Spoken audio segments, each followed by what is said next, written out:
my elegant warriors. Today, I want to start our conversation with a question. This could be one of the most important questions that you ask yourself on a daily basis. And yet, it's a question that most people I know don't ask themselves at all.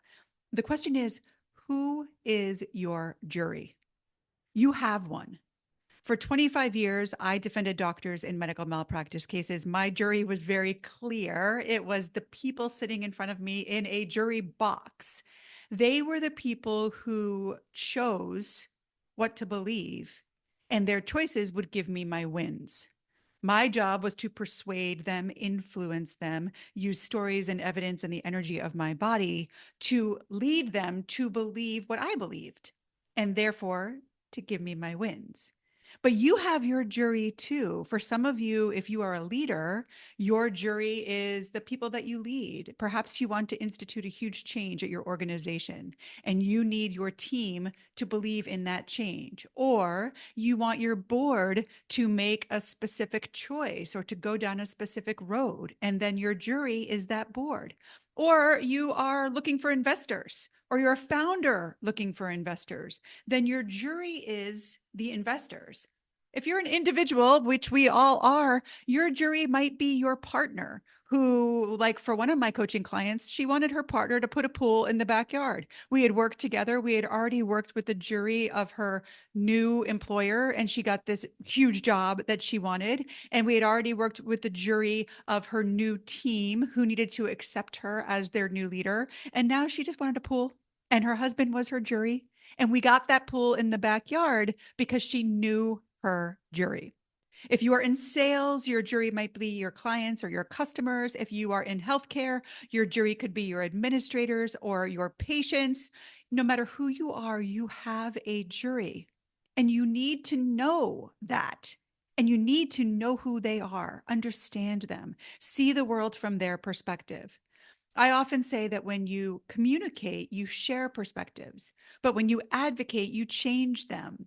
And if you want to change someone's perspective, if you want to build a new belief, you have got to understand their perspective first. And so you have got to know your jury. Now, when I talk about this, people often think of a jury as a person or a group of people who are there to judge them. And that is not a jury's job. In the courtroom, the jury sits and listens to two very different stories. The story of the patient's attorney in my cases, who tells the story that my doctor was negligent and harmed the patient, and our story, the story that the doctor did everything appropriately and unfortunately something happened, whatever the story may be. The jury's job is to listen and to choose. And in all of the examples that I just gave, the jury's job is to listen and to choose. For the team that the leader wants to embrace change, they might be choosing between the leader's story of change and their own internal story that this is going to stink. For the salesperson, the jury might be choosing between the story of your product or service and the story of someone else's. For my client who wanted a pool in the backyard, her husband was choosing between the story of this pool that was going to be so wonderful for the family and his internal story that it was going to be more work and more money than he wanted to invest. Juries listen and choose. And your most important jury, the jury that you must persuade first, there is no choice but to build this jury's belief first, is you. Your inner jury, what I call your inner jury, is the part of you that listens to all of the outer voices and all of those voices in your head, and then chooses what to believe.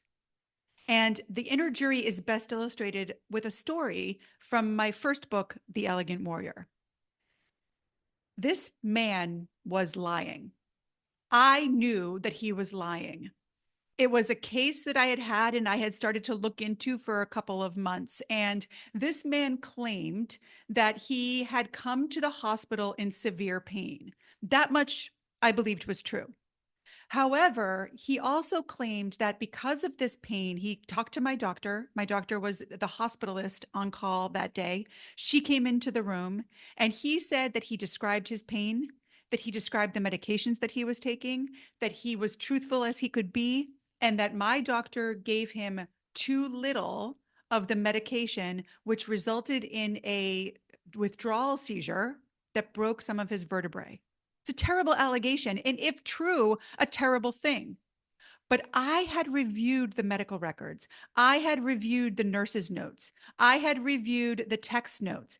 I had reviewed my doctor's notes. And I believed this man was lying. But I wasn't sure. And my job entails finding out what's going on through a process that we call discovery.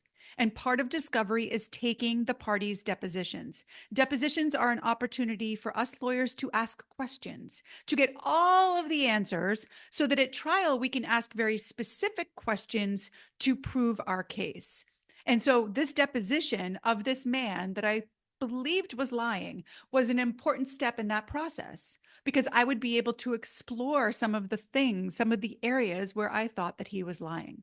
So the day for his deposition came, and we went into the room, and it was myself and his attorney and an attorney for the hospital. I represented the doctor. Everyone in the room was male except for me, which is only important because that was almost always the case. Trial attorneys are primarily men. And in this case, the patient happened to be a man. But it might become important in that the solution to the problem that we had that day was one that none of us saw because of our lack of empathy. The man came into the room and he was super, super anxious. His anxiety was through the roof. And I felt for him. I understand that while depositions are something that I did every day, this is probably a one and done for most people. And I know it's a stressful endeavor. Because of his stress, he was having stomach problems. And every time I would start to ask him questions, he would run to the bathroom to take care of his stomach problems. And then he would come back, and we just kept going through this process. And ultimately, it was impossible to take this deposition. So we had to disperse for the day with the hope of coming back another day. I needed this deposition. I needed to know whether my belief that this man was lying was true, and to explore that and to be able to use what I found at trial, where my jury would be listening and choosing to two very different stories. And so we did come back for another day for another deposition. And on this day, we started to go through the same process. He was uncomfortable, he was in pain, and he was suffering from anxiety. And finally, I looked him in the eye and I said, "Sir, what can I do to help you? How can I make this easier on you? We both know we have to get through this. What can I do to help?" And he said, "My shoes are just so tight and hot and uncomfortable. And I feel like if I didn't have these shoes on, I would be so much more comfortable." So I looked down at his feet, and he was wearing those big, heavy Timberland boots with the thick, thick laces. And so I thought to myself, I can take care of this. So I got down on my hands and knees and untied his boots. And then he pushed and I pulled, and off his shoes came. And with that, he seemed to relax a little. And we were able to get through the deposition. And then I took what I learned at the deposition and went back to the office and compared it to the nurses' depositions, a bunch of nurses who took care of this patient over the course of his care and prior to his care and other hospitalizations. I also compared it to his medical records from all of his doctors outside of the hospital, and my doctor's records and my doctor's deposition. And in doing all of that, I felt very clear that we would make a good argument to the jury that this man was not telling the truth. So we decided that we would go to trial. This was not a case that we were going to settle for that reason. And so the trial began, and trial went as trials go: good days, bad days, stressful, anxiety, not eating, not sleeping, all of the things that I went through during trial. And the time came for this man to testify.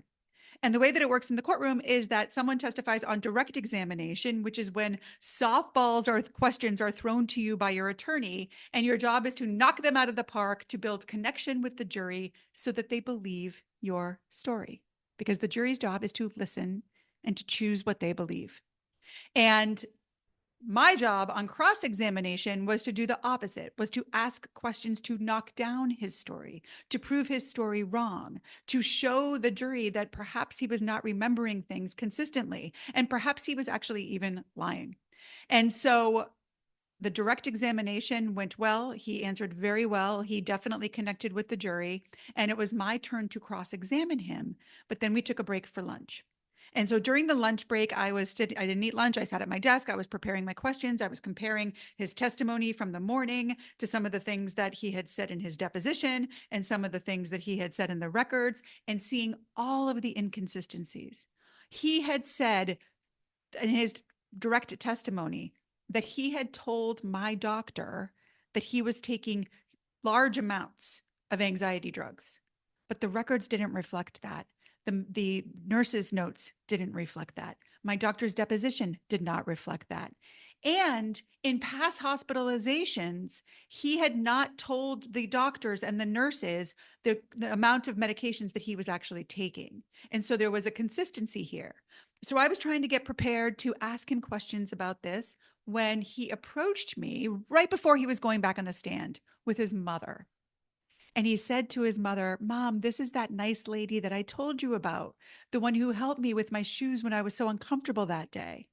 And the mother wrapped her arms around me and gave me a hug and said, "Thank you so much for being so kind to my son when he was hurting." And then he approached the witness stand. Now, we lawyers, we have stories that we tell about the courtroom and we call them war stories. And we have the rooms where we prepare for trial and we call them war rooms. In the courtroom, my job was to be a warrior, and I knew how to do that. And so I stood up and asked him the questions I had to ask. Questions about the inconsistencies between the medical records and his testimony, the inconsistencies between the nurse's records and the nurse's depositions and his testimony, the inconsistencies between his testimony and past nurses, past doctors who he hadn't even sued. And as I did, I saw the energy of the jury's body change. During his direct examination, they had been leaning in, listening to him raptly. Now they were leaning back. They were folding their arms in front of them. They were shaking their heads in disbelief. And I knew at the end of that cross-examination that we had won that case. And yet, I went out to my Toyota RAV4, closed the door, and I cried. I cried because I didn't know who I wanted to be. Did I want to be that kind, compassionate woman who got down on her knees to help someone who was clearly in pain? Or did I want to be the warrior who could attack his story so that the jury would believe ours? And that was the day that I recognized that I had to try to choose both. I had to try to choose to walk a tightrope between the two. And my inner jury had to believe that was possible. There was a voice in my head that I now call the negative attorney who was arguing for the story that I had to be one or the other, that I had to be a royal bitch if I was going to be successful as a trial attorney. And then there was a voice arguing that I had to give up the law and just be nice because I'm a nice person. I care what people think about. But there was a small, quiet voice that also argued that it was possible to walk that tightrope. And that is what my inner jury chose. And from that moment on, my goal was to be an elegant warrior. The root of the word elegance is to choose, as you all know from listening to this podcast. And I knew I would have to choose time and time again the times when I would have to be a warrior and the far more frequent times when I could be my compassionate, kind, empathetic self. My inner jury had to choose between all of the stories that were being offered and choose what to believe. Your inner jury chooses every day too. You have inner voices that tell you that you can't, that tell you that it's impossible, that tell you that you're not good enough, strong enough, old enough, young enough, big enough, small enough, cute enough, serious enough. That is the negative attorney in your head. You also have voices that tell you it's possible. And if you don't, you need to give them a voice. That's the work that I've been doing for a very long time with very many people, teaching them how to believe something different for themselves and then get others to believe it as well. Another example of my inner jury has been over the past year and this podcast. I love this podcast. I have been doing it since 2019. And it has been one of my greatest joys. I love serving you, and I get such beautiful feedback from all of you about this podcast. And I have had this inner voice that has said it is time to move on. My business is full, and I'm doing a lot of keynote speaking, and I'm doing a lot of strategy days, and I have this beautiful membership, and my life has become full with things outside of work, and I really want to pursue those things. And so I have recognized over the past year that it is time to make a choice. And you may have seen that. If you're a frequent listener, you see that I sort of switched to a how to advocate model was the new title. And then I came back to this, and I've done some solo episodes like this one, as opposed to the guest episodes that was the entirety of this podcast at the beginning. And I have really, the inner jury has had a lot of stories to listen to, outside stories. You should keep with it. It does well. Your podcast is popular. People listen to it.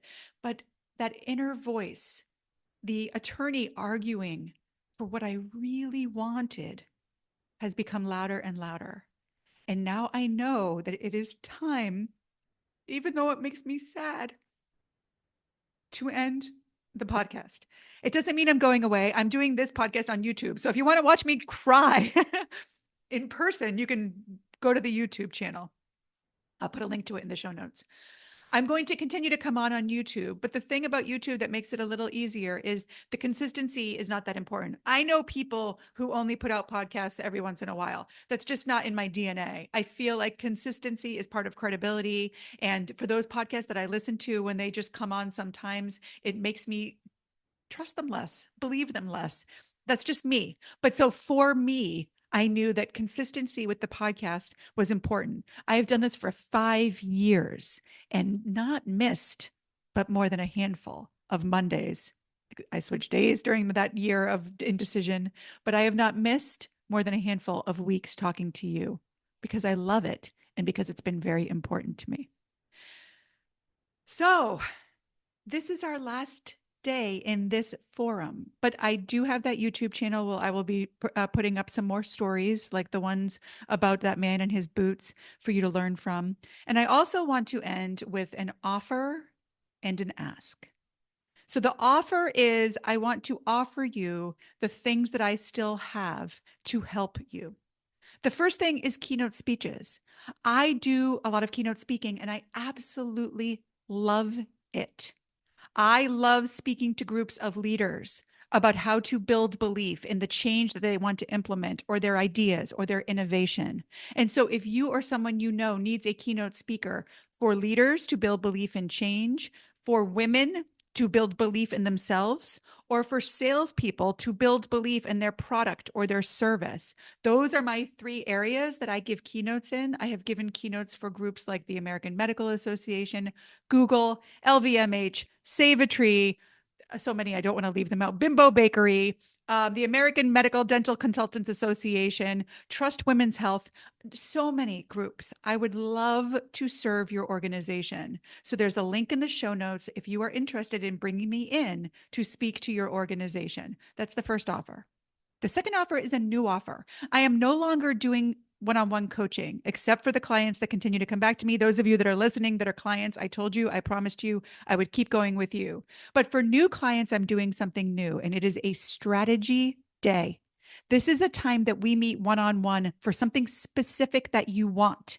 We identify who is your jury. It's often many juries. It's often you, and then perhaps the first person who's going to interview for a new job, and then the next person who's going to interview you for the job, and then the next person who's going to interview you for the job. It might be you and then your board. It might be you and then your client. It might be you and then your keynote audience. So we identify who is your jury, and then we go through my C process. Stories, evidence, and the energy of your body. We look at your story to see whether it is a story that really is going to resonate with your particular jury. I have studied storytelling for years. I have read every storytelling book that is out there with my voracious reading that you all know about. And I am an expert in telling stories, especially to juries. I've done it for over 25 years. So we do the storytelling piece, and then we do the evidence piece. The evidence piece is collecting and creating evidence to support your story. No one knows how to do this like I do. And so we will do that together. And then we will talk about the energy of your body, your tone of voice, the most important thing that most people don't focus on. Also, your body language and your facial expressions. And part of the energy of your body is your own belief, whether the inner jury truly believes. So it all wraps up after we are done with your own personalized hypnosis recording that you can listen to every time that you need to build a belief. That strategy day is phenomenal. The people who have done it have seen enormous changes in their lives, and I'm excited to be offering that as well. And then the final offer is something the doors are closed, except for those of you that are listening right now or watching right now, and that is the membership. I'm going to open the doors to the membership to anyone who reaches out as a result of listening or seeing this particular episode to allow you into the membership. The membership offers a lot of things. It offers you a weekly meeting with the other members, and that's actually, I have to admit, their favorite part. They love hearing from each other and talking to each other. And that community is the most special thing about the Belief Builders Academy. I also give some coaching there for people that want it. You get access to one-on-one time with me every week in 15-minute increments. So that's in the membership. You get a monthly masterclass on the things that I teach and a monthly hypnosis recording that you have access to for as long as you're in the membership. So that is only $97 a month. It's the lowest price point. You can come in for 1 month and then leave. You can try it out. But people tend to stay. We have a beautiful community of people in there, men and women, and they really have bonded with each other, and I have bonded with them. So those are my offers: keynote speaking, strategy days, and the Belief Builders Academy. The ask is a simple one. If you have not done so, could you please review my book, The Elegant Warrior? That book came out in 2019. Publishers Weekly called it a template for achieving life and career goals. It is one of the things I'm most proud of. And one of my biggest regrets is that I did not give it the support it deserved. When that book did not do as well as I had hoped, I gave up and started another book, which I love that other book too. But this book was my heart and soul. And I wish I hadn't given up on it. I wish I hadn't been afraid to ask you, all of you, everyone listening, to review the book. The reviews get more eyes on it. The book is consistently in the top on Amazon. So people are still reading it and enjoying it. But those reviews mean everything. So if you can go to Amazon and review the book, it would mean the world to me. For the past 5 years, you have been my favorite jury. I have put so much thought into how I could serve you. And my hope is that I have. My hope is that I have taught you to choose something better. My thought is that I have helped you to change your perspectives. And, one of the stories that I talk about a lot is when Michelangelo was asked to carve David. He just had a block of marble and he carved this beautiful carving. And afterwards, he was asked how he did it. And he said, I saw the angel in the marble and I carved until I set her free. I hope that this podcast has helped you to choose to see the angel in the marble. And I hope that you continue to carve until you set her free. You can stay in touch with me at my Instagram. It's at An Elegant Warrior. And I hope that you continue to carve away. And I hope that you take good care.